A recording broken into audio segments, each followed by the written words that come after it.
ဒီဗီဒီယိုမှာတော့ဒီတိတ်ပတ်နာမည်၃လုံးပြောတော့မှာဖြစ်ပါတယ် Oryza sativa,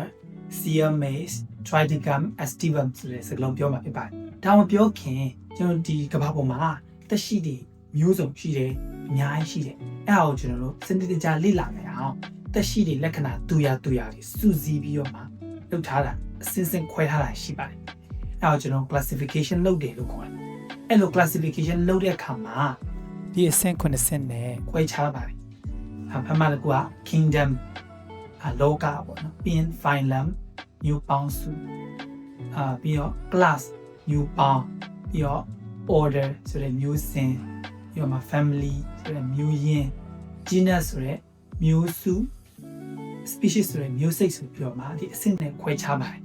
။ကျွန်တော်လူနဲ့နမူနာပြမယ်ဆိုရင်လူဆိုရင်ဘယ်လောကထဲပါမလဲ။တက်ရှိထဲမှာတတလောကထဲပေါ့တတဝါလောကထဲမှာပါပါတယ်ပြီးတော့မှဘယ်မျိုးပေါင်းစုလဲဆိုတော့ဘယ် phylum အောက်မှာလဲဆိုတော့ကျွန်တော်လူကဂျိုယိုရှိတတဝါထဲမှာပါမယ်ပြီးရင်ဘယ် class အောက်မှာရှိရလဲဆိုကျွန်တော်တို့ကနှုတ်တဲ့တတဝါဂျိုယိုရှိတဲ့ထဲမှာနှုတ်တဲ့တတဝါပေါ့အဲဆိုခွဲရရင်အပေါ်ကတတလောကထဲမှာပါမယ်ဂျိုယိုရှိမယ်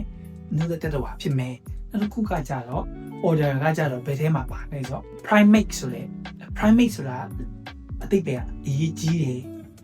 first class ပေါ့နော်အရေးကြီးတယ်အဆင့်မြင့်တယ်လို့သိပေးရတယ်လူရဒီလူမျိုးနွယ်ဆိုရင်အဆင့်မြင့်တဲ့ရှုပ်ထွေးတဲ့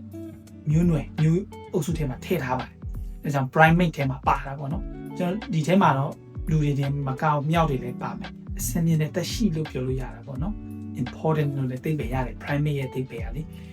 အောက်မှာနောက်တစ်ခုကကျွန်တော်တို့ကဘယ် family အောက်မှာလဲဆိုတော့ hominid ဆိုတဲ့ family အောက်မှာ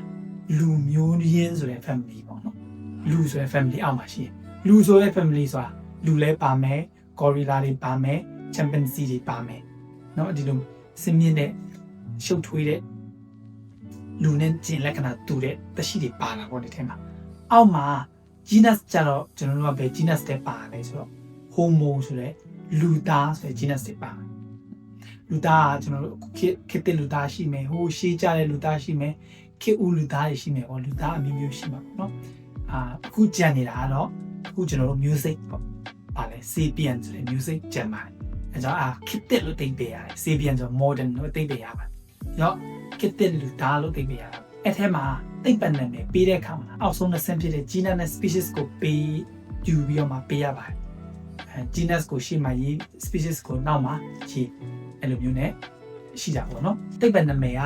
genus species UV ရတယ်ဆိုတော့သိပြီဆိုရင်တော့ဒီသိပ္ပံနာမည်ကိုဆက်ပြီးပြောကြမယ်ပေါ့သိပ္ပံနာမည်ကဘာလို့ပေးတယ်လဲဆိုတော့တက်ရှိတွေကခေါ်ဝေါ်တွေမတူကြအောင်လူမျိုးဘာသာစကားယာချီရှိတယ်အခေါ်ဝေါ်လည်းယာချီရှိတယ်ပေါ့နော်အဲဒါအားလုံးတီးမဲ့နာမည်နဲ့တစ်ခုပေါ့အားလုံးသဘောတူမဲ့နာမည်တစ်ခုပေးကြတယ်အဲ့ဒီနာမည်ကိုတော့ scientific name လို့ခေါ်လိုက်တာပါအဲ့ဒါကခုနပြောတဲ့အဆင့်6ဆင့်ထဲက genus နဲ့ species ကိုယူပြီးတော့မှပေးပါတယ်โอเคအခုဒီသိပ္ပံနာမည်ကျတော့ဘယ်လိုသိပေးရလဲကြည့်ကြအောင်ဗျအခုသိပ္ပံနာမည်ဖြစ်တဲ့ Oryza sativa ကိုကြည့်အောင် Oryza genus sativa က species ဖြစ်ပါတယ် Oryza ဆိုတာသိပ္ပံဂရိယာလာသိပ္ပံကျတော့ rice ပေါ့နော်ဆန်စပါးလို့ပြောတာပါပဲနောက်က sativa ကျတော့ဘာသိပ္ပံလဲဆိုတော့ cultivated လို့သိပ္ပံရတယ်စိုက်ပျိုးထားတယ်လို့သိပ္ပံရတယ်ရောစိုက်ပျိုးထားတဲ့စံစပါးလို့သိပ္ပံဖွင့်ဆိုလို့ရတာပေါ့နော် Oryza sativa ဆိုတာကပြီးတော့တစ်ခုက Sear maize Searဆိုတာကသူက Greek လာတာပဲသိပ္ပံကကြတော့cereal grain ပေါ့အစိအဆန်လို့သိပ္ပံရတယ်ဒီသိပ္ပံနောက်ကဖြစ်တဲ့ maize ဆိုတာစပိန်ကလာတာ Spanish ဘာသာစကားလာတာဖြစ်ပြီးတော့မှသူသိပ္ပံက maize ပြောင်းလို့သိပ္ပံရMAYS maize ဆိုတာကအင်္ဂလိပ်လို maize ပေါ့ပြောင်းလို့သိပေးရ။ဒါ sear maize ပါဘယ်လိုသိပေးဖွင့်ဆိုမလဲဆိုတော့ပြောင်းစိပြောင်းဆန်းလို့ပြောလို့ရတာပေါ့။နောက်ဆုံးတစ်လုံးဖြစ်တဲ့နောက်တစ်လုံးက Triticum aestivum ဆိုတဲ့လုံးပေါ့။ Triticum ဆိုတာကကြတော့သူကလက်တင်ကလာသိပေးရ wheat ဂျုံလို့သိပေးရ။လက်တင်မှာဂျုံကို Triticum လို့ပြောပါတယ်။လက်တင်ကနေယူပြီးပြောထားတဲ့စကားလုံးဖြစ်ပါတယ်။နောက်တစ်လုံးဖြစ်တဲ့ aestivum ဆိုတာကသိပ္ပံ summer လို့သိပ္ပံရတယ် summer ဆိုတာကနွေပေါ့အဲဆိုနွေခါမှာစိတ်ပြူးတဲ့ဂျုံလို့သိပ္ပံရ Okay ဒီတော့ခုနသုံးလုံးပြင်ချုပ်ရမယ်ဆိုရင် Oryza sativa ဆိုတာစိုက်ပျိုးရတဲ့ဆန်စပါးဒီအာရှဘက်မှာစိုက်ပျိုးကြတဲ့စပါးတွေပေါ့နော် Sea maize ဆိုတာကကြတော့ပြောင်းစီပြောင်းဆန်းလို့သိပေရတယ် Triticum aestivum ဆိုတာကကြတော့ຫນွေအခါမှာစိုက်တဲ့ဂျုံလို့ပြောလို့ရပါတယ်နောက်ဗီဒီယိုမှာနောက်စကလုံးတွေနဲ့ပြန်တွေ့ကြအောင်ည Bye bye